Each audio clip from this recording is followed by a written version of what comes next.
श्रीमद् भगवद गीता की ये 10 बातें जानना आपके लिए बहुत जरूरी है। ये 10 बातें आपको जिंदगी का ऐसा सच बताएंगी जिसे सुन समझकर आपकी पूरी जिंदगी ही बदल जाएगी।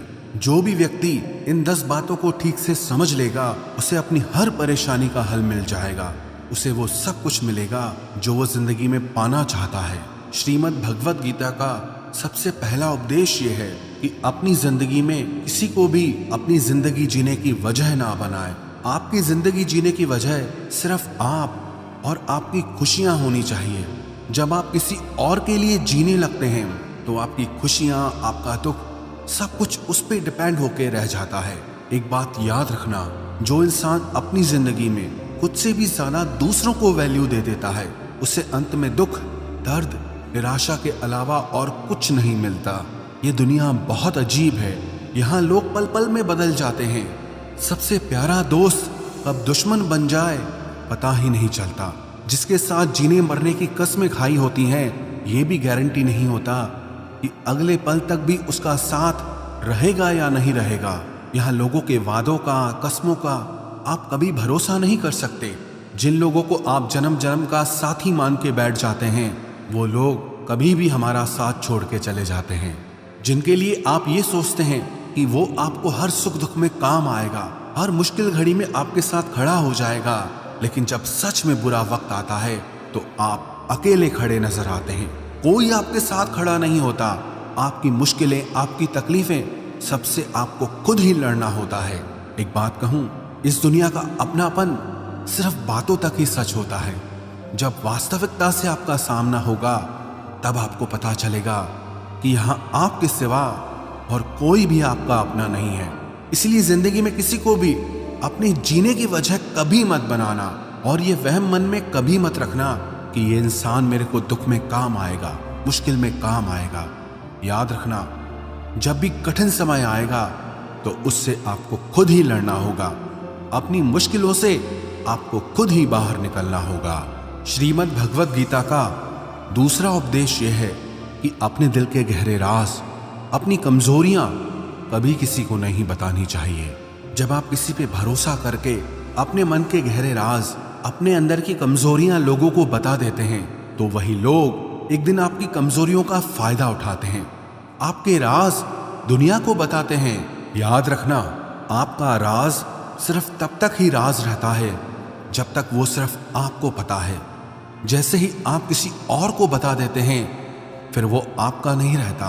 अगर आपने अपना राज किसी को बता दिया है तो ये मान लेना कि आपकी वो बात आपके हर करीबी इंसान को पता चल जाएगी, क्योंकि लोग यही करते हैं। आप किसी को बताते हैं ये कहकर कि किसी को बताना मत, फिर वो आगे किसी को कहते हैं यही बोलकर कि किसी को बताना मत। सबको सब पता होता है और लोग एक दूसरे से यही कहते रहते हैं कि किसी को बताना मत। एक बात कहूं, लोग वैसे नहीं होते जैसा आप लोगों को मान लेते हैं। सिर्फ वक्त ही एक ऐसा जादूगर है जो लोगों के असली चेहरे एक दिन हमें दिखा ही देता है। जिन लोगों को आप अपना सच्चा साथी मान के बैठ जाते हो, जिस दिन उनका असली चेहरा आपके सामने आता है ना, तो आप हैरान रह जाते हो कि ये ऐसा निकला। मैंने ऐसा कभी सोचा भी नहीं था कि ये इंसान मेरे साथ ऐसा करेगा। इससे मुझे ऐसी बिल्कुल भी उम्मीद नहीं थी कि ये इंसान कभी मुझे धोखा देगा। सच तो यह है कि वो इंसान ऐसा ही था, बस आपको आपके मोह में उस इंसान का असली चेहरा नहीं दिखाई देता। इसीलिए अपने अंदर की कमजोरियां, अपने दुख, अपने राज सिर्फ अपने तक ही रखने चाहिए। एक बात को आप नोट कर लो, ना आपकी खुशी से किसी को खुशी होती है और ना ही आपके दुख से किसी को दुख होता है। यहाँ लोग सिर्फ दिखावा करते हैं, पता ही नहीं चलता कि इंसान का असली चेहरा आखिर है क्या। लोगों के नए नए चेहरे देखकर आप हैरान रह जाएंगे, लेकिन कभी पहचान नहीं पाएंगे कि आखिर में उनका असली चेहरा है क्या। ये नकाबपोशों की दुनिया है। लोग नकाब बदल बदल कर जीते हैं और आप ऐसे लोगों पे भरोसा कर लेते हैं। अपनी कमजोरियां बता देते हैं, अपने राज बता देते हैं, अपना हर दर्द बता देते हैं।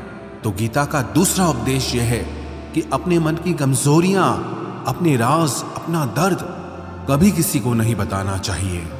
कई लोग कहते हैं कि दिल का दर्द बताने से कम होता है। अरे चले गए वो जमाने। आज तो आप अपना जरा सा दुख किसी को बताओ तो वो दुख और भी बढ़ जाता है। इसीलिए अगर जिंदगी में खुश रहना चाहते हो तो अपने दिल की बातें अपने दिल में ही रखनी चाहिए। गीता का तीसरा उपदेश ये है कि आपके रिश्तेदार आपके सुख को कभी भी सहन नहीं कर सकते। जब आप जिंदगी में कुछ ऐसा हासिल कर लेते हैं जो आपके रिश्तेदारों के पास नहीं होता तो वो आपकी उस सफलता से कभी खुश नहीं होते। आप तो उनके साथ अपनी खुशी जाहिर कर देते हैं। बाहर से वो भी आपकी खुशी में आपको खुश दिखेंगे, पर अंदर से उन्हें आपकी खुशी, आपकी सफलता बिल्कुल भी अच्छी नहीं लगती। बस फिर वो इंतजार करते रहते हैं कि कब आपकी जिंदगी में थोड़ा मुश्किल वक्त आए, थोड़ा दुख आए तो उनके मन को थोड़ा सुकून मिले। आज की दुनिया बदल गई है। लोग बहुत बेदर्द हो गए हैं। लोगों के अंदर भावनाएं ही नहीं रह गई हैं। लोगों की भावनाएं बदल गई हैं। पहले रिश्तों का मतलब होता था साथ जिएंगे और साथ मरेंगे, और आज रिश्तों का मतलब है कि आपको जिंदा ही मार देंगे। आप अपनी जिन भावनाओं की दुनिया में जी रहे हो उससे थोड़ा सा ऊपर उठो और लोगों को पहचानना सीखो। आजकल के ये रिश्ते नाते सब शब्दों के रह गए हैं। इसलिए अपने रिश्तेदारों को अपना सगा साथी समझना छोड़ दो। गीता का चौथा उपदेश यह है कि अपने मन की, अपने शरीर की और अपने धन की शक्ति को हमेशा बढ़ाते रहना चाहिए, क्योंकि जिंदगी में जब भी कोई मुश्किल वक्त आए तो आप उससे लड़ सको। जब पांडवों को वनवास मिला था तो उस समय अर्जुन ने तपस्या करके भगवान शिव से अपने लिए शस्त्र और शक्ति प्राप्त की थी, ताकि भविष्य में कभी युद्ध करना पड़े तो मेरे पास उस युद्ध को करने के लिए उतनी शक्ति होनी चाहिए। क्योंकि उसे पता था कि युद्ध में उसका सामना भीष्म पितामह, द्रोणाचार्य और कर्ण से होने वाला है, तो उसने अपने लिए अपनी शक्तियों को बढ़ाया।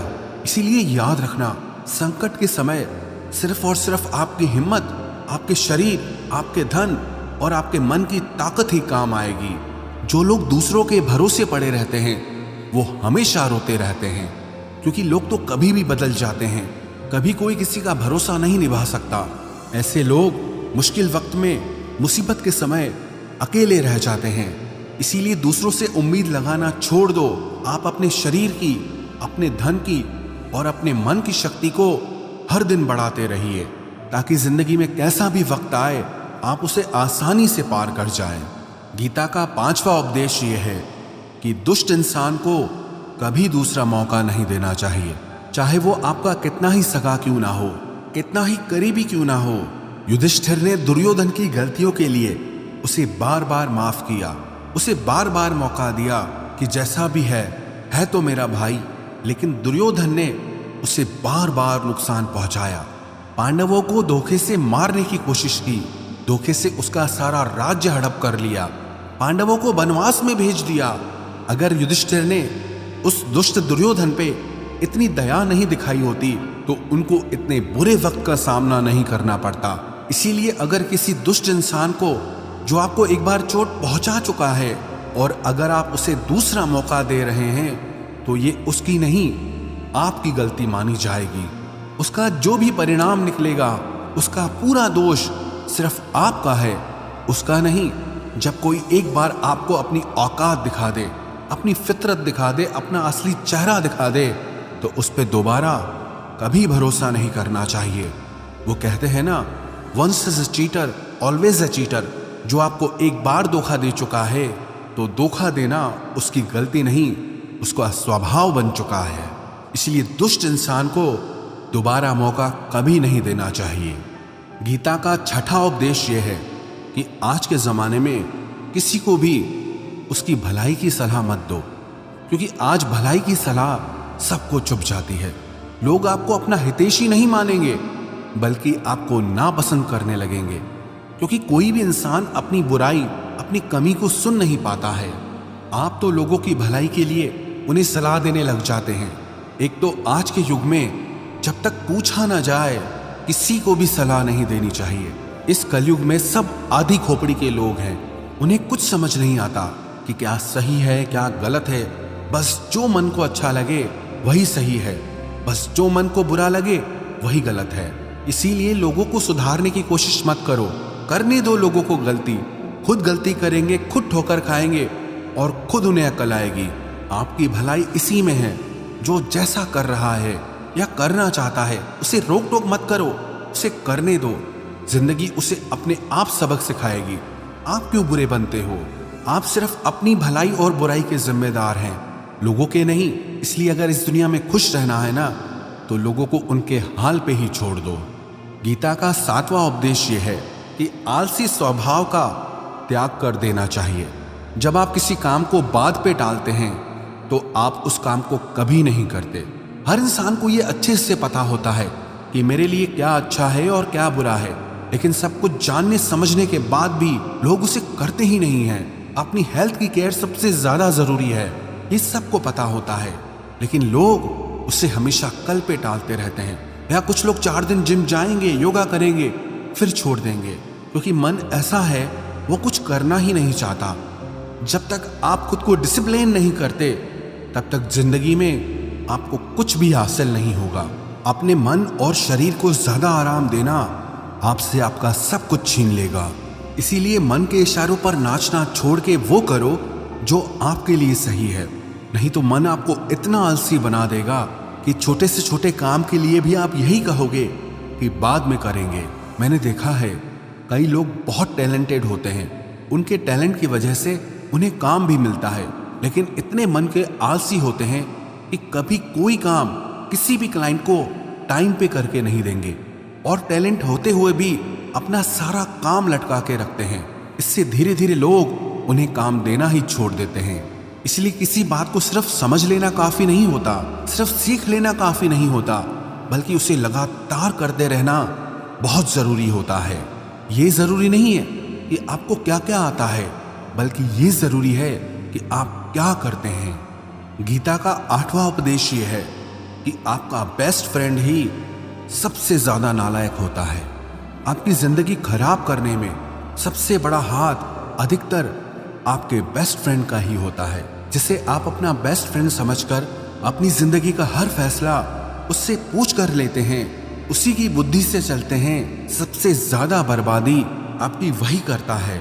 एक बार भी अगर ठीक से आप अपने बेस्ट फ्रेंड को आजमा लोगे तो जिंदगी में कभी उनसे कोई सलाह नहीं लोगे। वैसे तो आपको आपकी जिंदगी के फैसले सिर्फ खुद की बुद्धि से ही लेने चाहिए, क्योंकि आपकी जिंदगी में आपको क्या फैसला लेना चाहिए, क्या करना चाहिए, इससे आपसे बेहतर और कोई भी नहीं समझ सकता। लेकिन जब आपको ही समझ नहीं आ रहा कि आपको क्या करना चाहिए, आपकी जिंदगी के लिए क्या बेस्ट है, तो आपके बेस्ट फ्रेंड को कहां से समझ आएगा कि आपके लिए क्या सही है और क्या गलत है। ये जो भी आपका बेस्ट फ्रेंड है, सबसे ज्यादा जहर आपकी जिंदगी यही करता है। ये लोग अंदर ही अंदर आपसे जलते हैं और आपको पता तक नहीं चलता। आज के युग में जब अपने खून के रिश्ते नाते ही आपको सहन नहीं कर पाते, आपकी खुशी बर्दाश्त नहीं कर पाते, तो आप क्या दोस्ती यारी में लोगों को अपना समझ के बैठ जाते हो। वैसे तो आपको अपनी बुद्धि से ही अपनी जिंदगी का हर फैसला लेना चाहिए, लेकिन फिर भी अगर आपको दूसरों की सलाह से अपनी जिंदगी के फैसले लेने हैं तो ये जिंदगी पूरी तरह से आपकी है, आप इसके मालिक हैं। चाहे आप इसे आबाद करो या बर्बाद करो, इसे बनाओ या बिगाड़ो, आपको कोई रोकने नहीं आएगा। गीता का 9वां उपदेश ये है कि किसी को भी बहुत जल्दी अच्छा, सीधा या शरीफ कभी मत समझना। शुरू में चाहे कोई कितना भी अच्छा बन के दिखाए, लेकिन किसी को भी अच्छा समझने से पहले थोड़ा समय उसके साथ जरूर गुजार लेना, क्योंकि जब आपकी किसी के साथ पहली मुलाकात होती है तब वो शख्स आपको बहुत अजीज, भला और बेहतरीन इंसान लगता है, और जब उसके साथ आपकी आखिरी मुलाकात होती है तो आपको लगता है कि इस इंसान की तो जिंदगी में कभी शक्ल भी ना देखूं। इससे घटिया और बेकार इंसान दुनिया में और कोई हो ही नहीं सकता। इसलिए किसी को भी अच्छा या भला समझने से पहले थोड़ा रुक जाना चाहिए। अक्सर लोग हमें धोखा नहीं देते, हमारा जल्दी में किया हुआ विश्वास और भरोसा ही हमें धोखा देता है। इसलिए किसी को भी भला समझने से पहले, किसी पे भी भरोसा करने से पहले थोड़ा रुक जाना चाहिए। गीता का 10वां उपदेश यह है कि अपने आप को ऐसा कभी मत बनाना कि कोई भी आके आपका दिल दुखा के चला जाए, कोई भी आके आपको हर्ट करके चला जाए। बल्कि अपने आप को इतना मेंटली स्ट्रांग बनाओ कि लोगों की बातें, उनकी थॉट्स, उनके इमोशंस आपको इफेक्ट ही ना करें। जिस दिन लोगों की बातें आपको असर करना छोड़ दें, उस दिन समझ जाना कि आप एक मैच्योर इंसान बन चुके हैं। जिस इंसान को अपने बारे में सब कुछ अच्छे से पता होता है, उसे कोई फर्क नहीं पड़ता कि लोग उसे क्या समझते हैं या लोग उसके बारे में क्या कहते हैं। लोगों की बातों का असर सिर्फ उसी इंसान को होता है जिसने आज तक अपने को पहचाना ही नहीं, जिससे अपने बारे में कुछ पता ही नहीं है। इसीलिए खुद को ऐसा मत बनाओ कि कोई भी आके आपका दिल दुखा जाए, कोई भी आके आपके दिल के साथ खेल जाए, बल्कि अपने आप को इतना स्ट्रांग बना लो कि चाहे लोग आपके साथ कैसा भी व्यवहार करें, लेकिन आप अंदर से हमेशा आनंद में रहें। गीता के ये 10 उपदेश देखने में तो बहुत छोटे से लगते हैं, लेकिन अगर कोई भी इंसान इन्हें अपनी जिंदगी में उतार लेगा तो विश्वास रखना, जिंदगी की कोई ऐसी मुश्किल नहीं है जिसे वो पार नहीं कर सकता, ऐसी कोई परेशानी नहीं है जिसका वो हल नहीं निकाल सकता, और ऐसी कोई सफलता नहीं है जिसे वो हासिल ना कर सके।